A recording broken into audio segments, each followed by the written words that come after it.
concentrado. Por ejemplo, yo aquí, bueno, pues vengo con muchísima ilusión, es un programa de radio importantísimo. Pero es una perturbación en mi vida, yo normalmente no estoy aquí. Entonces, esto hace que esté más concentrado, que esté más atento a lo que decís, más atento a las expresiones de vuestro rostro. Esto es positivo y ese estrés y me ayuda a crecer. Yo cuando salga de aquí, como persona he crecido. Sin embargo, hay una forma de estrés que se llama distrés, que es el que te anula, que es el que te frustra, que es el que te amarga y el que te hace daño. El distrés, hoy en día, se sabe que la causa número 1 es internamente, constantemente, estarnos hablando de una manera que, lejos de ayudarnos, lo que nos está es bloqueando. Nunca lo vas a conseguir, si es que es imposible, si es que eres un torpe, te faltan títulos académicos, no sé qué tal cual. Y es que se ha podido fotografiar, porque hay tecnología que se llama resonancia funcional magnética, para ver qué ocurre en el cerebro. ¿Qué áreas del cerebro se iluminan? Exacto, qué áreas del cerebro se iluminan cuando esa persona que ha sido atrapada hábilmente por entre comillas, engaños psicológicos, empieza ella a generar esas conversaciones. Y se han observado, por ejemplo, cambios importantísimos en el riego sanguíneo del cerebro. Pero ¿cómo hago? ¿Me tengo que mentir como Margarita? ¿Tengo que decir, vos sí podés, aunque no te la creas? ¿Cómo lo das vuelta? Esa es una magnífica pregunta. Mira, nosotros vivimos en espacios de la realidad. Es decir, lo que vemos es solo una parte de lo que es. No cabe duda que la vida tiene partes feas y partes muy duras. Y negarlas es negar la realidad. Lo único es que junto a esa parte de la realidad que no nos gusta, podemos también buscar esa parte de la realidad que existe. Es decir, esto no hay, esto no funciona. Bueno, ¿cómo podría hacer que funcionara? Ten en cuenta que donde nosotros llevemos la atención van nuestras emociones y se hace más real para nosotros. Es decir, si solo estamos enfocados en el aspecto negativo de las cosas, llega un momento, literalmente, en el que aunque haya algo positivo y valioso, no lo podremos ver. Es imposible verlo. La percepción es una construcción cerebral. Entonces, si yo estoy filtrando todo lo positivo, al final creeré que vivo en y lo crees, y por ahí el otro que está alrededor tuyo te dice, pero mirá, tenés esto y esto, y vos no lo podés ver. Aunque otro te diga, un tercero te diga, mirá esta realidad, bueno, todo es tu propia realidad que ya no... Naturalmente que sí, hay lo que se llama el sesgo de atención, es decir, cada uno tiene su sesgo de atención. Hay personas, por ejemplo, y antes os he estado escuchando que habláis de la mentalidad positiva, hay personas que viven en un mundo de oportunidad, no niegan la realidad de los problemas, tampoco niegan la posibilidad de las oportunidades. Y hay personas que viven constantemente en un mundo de amenaza. Viven en el mismo espacio físico, pero no viven en el mismo espacio mental. Claro, si yo vivo en un espacio de amenaza, ni seré emprendedor, como estáis comentando antes, ni trataré a la gente con afecto, porque veré enemigos. Tengo miedo al fracaso, tengo todo el tiempo miedo. Y eso es la profecía que se autocumple. Si yo creo que hay oportunidades, encontraré una dificultad, tendré que lidiar con esa dificultad, pero yo no me concentraré, no llevaré toda mi atención al problema, sino también a la búsqueda de la solución, con lo cual es mucho más probable que la encuentre. Pero eso no es genético, no tiene que ver con la personalidad, es decir, soy una persona, hay personas que es como, voy para adelante. Yo hablaba con un amigo ayer, y que él no, le digo, pero vos cómo hiciste, fallecieron en 1 año y pico los 2 padres, ¿no? Cuando tenía 20 y pico. Entonces le digo, ¿vos cómo saliste adelante de esta situación? Entonces él me dijo, bueno, es que no miro para atrás, me dijo. No miro para atrás. Así cuando tengo tal trabajo, cuando lo dejé ya está. Cuando fue lo de mi padre, digo, ¿de qué manera puedo seguir adelante con qué es lo que puedo hacer? Y bueno, me puse a trabajar, me puse a salir adelante. Y yo me pensaba, a mí en situaciones así, y yo todo el tiempo, yo miro para atrás, por ejemplo. Estoy diciendo, cuando no sé qué, más melancólico, tal cosa. No puedo, es como es cada uno. Y eso digo, ¿yo lo puedo cambiar o es inerte a la personalidad de cada uno? Esa pregunta se la han hecho científicos a lo largo de muchos años y sobre todo cuando se descifró el genoma tomó una relevancia muy importante. Mira, Andy, fundamentalmente podemos decir así, podemos dar los siguientes datos. El 40% es genético y el 60% es no genético. Ahora bien, dicho esto, tenemos que añadir un nuevo elemento. ¿Quién hubiera pensado hace unos años? En la Universidad de Harvard, por ejemplo, no se podía hablar de esto, porque parecía que era algo esotérico. ¿Quién hubiera dicho hace unos años que los estados emocionales de la persona podían afectar al material genético? Hoy hay una ciencia de peso sólida, más que reconocida, llamada epigenética, que demuestra que los estados emocionales de las personas movilizan ciertas hormonas, moléculas de la emoción, que interactúan con la membrana de la célula, tienen acceso al material genético y hacen que unos genes se queden dormidos y otros genes despierten. Imaginaros el impacto de esto, es decir, hay algunos genes que es fabuloso que despierten, genes relacionados con neurotransmisores asociados a la inteligencia, y hay otros que es muy interesante que sigan dormidos, oncogenes, genes con relacionados enfermedades. Entonces, ¿qué quiere decir? Que una vez que se ha descubierto la epigenética, ya tampoco podemos decir 40 y 60, como decía nuestro gran filósofo José Ortega y Gasset, el ser humano no es un participio, es un gerundio. No estamos hechos del todo, sino que nos vamos haciendo. Digo, yo entiendo que uno, forzándose a tener gestos positivos y a pensar en palabras positivas y en hablarse a uno mismo de manera positiva, puede generar ciertos efectos. Mi pregunta es, ¿eso no es muy a corto plazo? Digo, el cerebro en algún momento, así como las cucarachas se adaptan a los nuevos insecticidas, no se aviva de que lo estás queriendo engañar, de que esa sonrisa es falsa, de que en realidad el resentimiento, el sentimiento profundo está más arraigado que lo que esa sonrisa puede remover. Muy bien. Vamos a ver, lo primero que tenemos que entender es que esto es un proceso. Es decir, no es que una persona finja una sonrisa, estamos hablando que no es una mueca irónica, sino el caso Margarita. No, una sonrisa. Exacto. Sí, sí. Aunque todavía no le salga porque no tiene la emoción ni la simpatía hacia esa persona. Es un proceso. Entonces lo que tenemos que entender es el proceso. Y la pregunta es, ¿realmente el cerebro puede cambiar? Yo me acuerdo que cuando estaba en la Facultad de Medicina y tenía 19 años, teníamos una profesora de psicología, un poco dura la mujer, y dijo, a los 7 años la personalidad está totalmente definida. Yo me quedé un poquito... No, pero el cerebro es plástico, cambia. Exacto. Entonces, sí. Hoy sabemos que el cerebro es plástico. Entonces, la neuroplasticidad tiene dos componentes. Tiene dos facetas. Uno, la conexión de nuevas neuronas, y otro, la generación de nuevas neuronas a partir de células madre. Nosotros podemos generar entre 500 y 1000 neuronas a partir de células madre al día. ¿Qué quiere decir? Quiere decir que cuando nosotros estamos buscando el lado positivo de la vida, sin negar que hay un lado muy duro, muy doloroso y muy desfavorable, estamos cambiando la estructura física del proceso. Para que Estamos influenciando sobre para qué van a servir las nuevas neuronas que se crean. Exacto, el nuevo tejido cerebral. Entonces, ten en cuenta que las células madre tienen que viajar 1 milímetro hasta el hipocampo, y ahí en 21 días se han convertido en nuevas neuronas. Estas nuevas neuronas de la memoria y el aprendizaje reestructuran toda nuestra personalidad, porque tienen conexiones a la corteza cerebral. ¿Qué quiere decir? Que en el fondo estamos reinventando nuestro cerebro, y va pasando el tiempo, y si nos mantenemos, si seguimos con nuestras caídas, con nuestras desesperanzas, diciendo, esto es una tontería, pero volviéndolo a tomar, llega un momento en el que el cerebro realmente, físicamente cambia, y de manera natural empiezas a ver con especial facilidad aquello de la vida que sí está bien. Con lo cual, tu forma de relacionarte con la vida es radicalmente distinta, porque te relacionas con más ilusión, con más alegría. ¿Niegas el problema? No, pero das más peso a la oportunidad. Ok, está bueno. Pero tenés que, es un ejercicio difícil, porque parece fácil, pero si vos tenés bronca, cuando yo tengo que ir y reírte, para que no sea irónico, para que sea en serio, tengo que sobreponerse a esa bronca y decirte, hola, ¿qué tal, doctor? Buenos días, ¿qué tal? Y es como, ¿viste? Entonces, sí. El orgullo y el resentimiento puede traerte una enfermedad a vos. Sí. Eso es lo que hay que entender en lo que él está diciendo. Sí. No es hacia la otra persona, no se entera, es a vos que te hace un mal. Entonces, cuando tiene una bronca o tiene algo guardado, no se lo puede sacar de encima, cuando insulta al aire, cuando le pega una trompada a una pared, cuando grita, digamos, cuando eso se lo saca de encima, ¿o no? Mira, eso es verdad. La sensación que una persona tiene en esos momentos es de liberación. Lo que se ha visto es que cuando se utiliza con frecuencia ese canal, el tejido cerebral dedicado a la expresión violenta de las cosas aumenta. ¿Qué quiere decir? Quiere decir que hay un camino, y completamente de acuerdo con lo que habéis dicho, esto no es sencillo. Quien pretenda decir que esto eso es humo puro, eso es engaño, y eso es tomar el pelo a la inteligencia de las personas.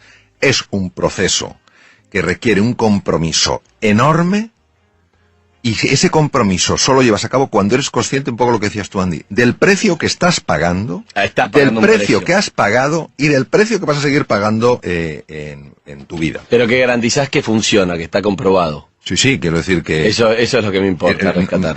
Y no solo porque esté comprobado, es que yo lo experimento en mi propia vida. Y respecto a la pregunta que tú hacías, que yo creo el comentario que es fundamental, ¿qué hacemos en los momentos de esa tensión? Pues yo recomendaría mucho lo siguiente. Es una técnica increíblemente sencilla. Tomar una hoja de papel y empezar a escribir las emociones. Ponerte a escribir las emociones. Enojado, furioso. Exacto, enojado, furioso, no puedo más, tal cual. ¿Por qué esto es tan potente? Porque la zona anterior izquierda del cerebro, que se llama la zona prefrontal izquierda, es la base de las emociones positivas. Cuando nosotros, una emoción que la tenemos ahí y que nos está desbordando, pero que todavía no la hemos articulado en el lenguaje, empezamos a articularla en el lenguaje, a la fuerza, para poderla articular en el lenguaje, para poderla escribir, tiene que pasar por la zona prefrontal izquierda. ¿Y entonces qué pasa cuando pasa por ahí? Pues imaginaros un hierro súper caliente que lo haces pasar por un tanque de agua fría. Entonces, no es que la temperatura, ese aumento de temperatura desaparezca por completo, pero sí se aminora. Y en ese momento ya puedes gestionar. Luego, otra cosa importantísima y que se ha demostrado de una utilidad máxima es, en esos momentos, cuando uno está así, uno es peligroso. Es increíble porque mi papá viene siempre, es sexólogo, mi padre médico, viene acá siempre con una frase que recién lo entendí desde el punto de vista de la neurociencia. Él siempre dice, lo que se verbaliza deja de ser peligroso. Y es exactamente lo que acabas de decir, que vos lo explicaste por qué es así, porque hay algo negativo que pasa por el otro lado del cerebro y eso lo tranquiliza. Entonces, o hay que decirlo o hay que escribirlo, está diciendo todo lo que uno siente. Lo que hoy sabemos desde la neurociencia, que han pasado muchos años, es que hay muchos elementos químicos. Y cuando hay esa frustración y esa tensión, hay una química que nos convierte en personas peligrosas. En ese momento, si tú vas a tu casa, vas a ver a tus hijos, vas a ver a tu mujer, a tu marido, a quien sea, y les vas a ver como oponentes. Es decir, les deshumanizas. Entonces, hay otro sistema súper sencillo y súper potente para reducir esto, que es el ejercicio físico. No hablo de irse a un gimnasio. Hablo de que en esos momentos de tensión empezar a andar deprisa por la calle. Los demás pensarán... Caminar. Claro, pero caminar acelerando el corazón y la respiración. ¿Por qué? No caminar normal. No caminar normal. Tienes que acelerar, es decir, como si fueras a perder el autobús, pero sin estar corriendo. ¿Por qué? Porque al hacer eso hay dos cosas que se ponen en marcha. Una de ellas se llama, dos hormonas, se llama la oxitocina. Más conocida en la mujer, sin embargo en el hombre tiene un papel importantísimo. Y el otro es la beta-endorfina. Ambas hormonas tienen la capacidad de desconectar un núcleo cerebral que se llama la amígdala. La amígdala y el hipotálamo son las bases de las reacciones de ira. Por eso, si un día alguien sale del trabajo y está porque le han hecho la faena, le han maltratado, esos momentos que todos podemos experimentar en nuestra vida, mi propuesta para la evaluación de los radioyentes es que no vaya directamente a su casa. Porque va a contaminar con porque lo va a contaminar todo. Esa activación produce una contaminación llamada resonancia límbica en todo el mundo, sin darte cuenta, por los gestos, por el tono. Entonces, que se ponga a andar deprisa, entonces produce una... ¿Cuánto tiempo al toque lo va a calmar? Pues mira, si la reacción de ira...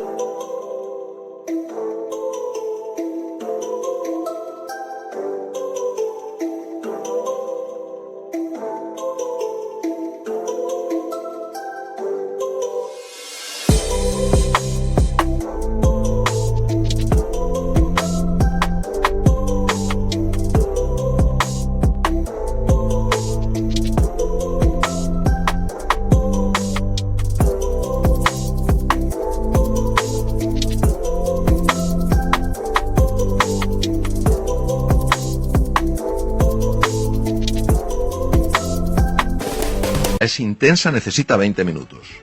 Si es menos intensa, caminando rápido. Entonces, esa aceleración hace que la hormona, la oxitocina, empiece a desconectar la amígdala deja de interactuar con el hipotálamo, que es donde está donde ponía Freud, precisamente el id, la parte más bestia del ser humano la ponía el hipotálamo, que el hipotálamo tiene el tamaño guisante, pero manda lo que no se sabe.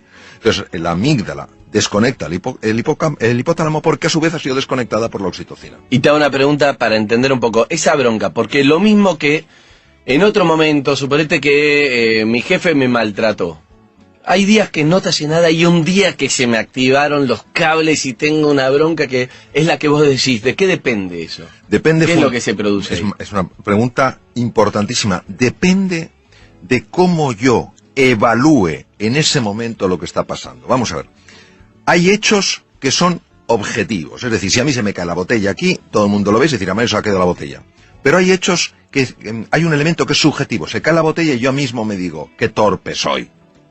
Eso es lo que genera todo el daño. Entonces, muchas veces, cuando somos hipersensibles a comentarios de los demás y nos enfadamos, es porque previamente nuestro diálogo interior nos ha estado poniendo la cabeza como una jaula de grillos. Lo que pasa es que como actúa a nivel inconsciente, nosotros no nos podemos... damos cuenta, exacto, y no, surge en ese momento. Exacto, no lo podemos oír, sí lo podemos sentir. Y hay que escribir entonces, todo el tiempo. Es importantísimo, es decir, es sencillo. Y aquí la prueba del algodón, como decimos en España, la prueba de eso es que es que se pruebe. Que Ahora, se pruebe. Que se pruebe. Y diga, y empiezas A ver si el doctor es un vendehumo o no. Exacto, Que lo exacto. haga. Ahora, hay que hacerlo dándole una oportunidad al ejercicio. Okay. Es decir, hay que hacerlo en serio. No, escribo 3 garabatos, esto no funciona. Okay. No, porque hay que tener en cuenta que la venganza, y voy a decirlo en sentido metafórico, es muy dulce. Okay. Ya es muy atractivo decir, este se va a enterar. Bueno, que sepamos que cuando alguien nos hace una faena en el coche, y tenemos toda razón para enfadarnos, a quien le sube la tensión arterial es a mí. Al que se le altera el sistema inmunológico es a mí. Es decir, es una forma, no digo de egoísmo, sino de sano cuidado de uno mismo. Se trata de conocerse para comprenderse y comprenderse para superarse. Vamos a ver. Hay veces en la vida en las que a nivel personal o profesional, con pequeños cambios vamos tirando. Eso no es reinventarse.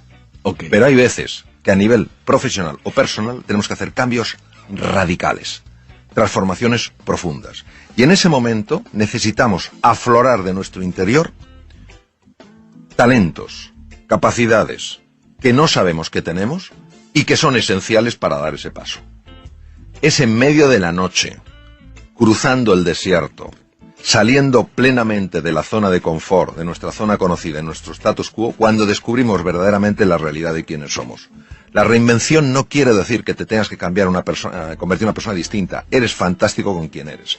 La reinvención es una invitación para que tu forma de ser y de estar en el mundo pueda traerte de la vida mucho más de eso que a ti te ilusiona. ¿Y cómo conozco qué herramientas tengo que no sé que las tengo? ¿Cómo las conozco? Claro, la reinvención implica que tenemos que encontrar una fuerza lo suficientemente grande para salir de la zona conocida, la zona de confort. De la zona de confort. Hay veces que uno lo puede elegir o hay veces que la vida te lleva a eso. Exacto, exacto. Entonces, de la zona de confort se pueden salir de 2 maneras. Uno, la vida te saca. Ya está, estás fuera.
Con lo cual, no tienes más remedio que ponerte en marcha.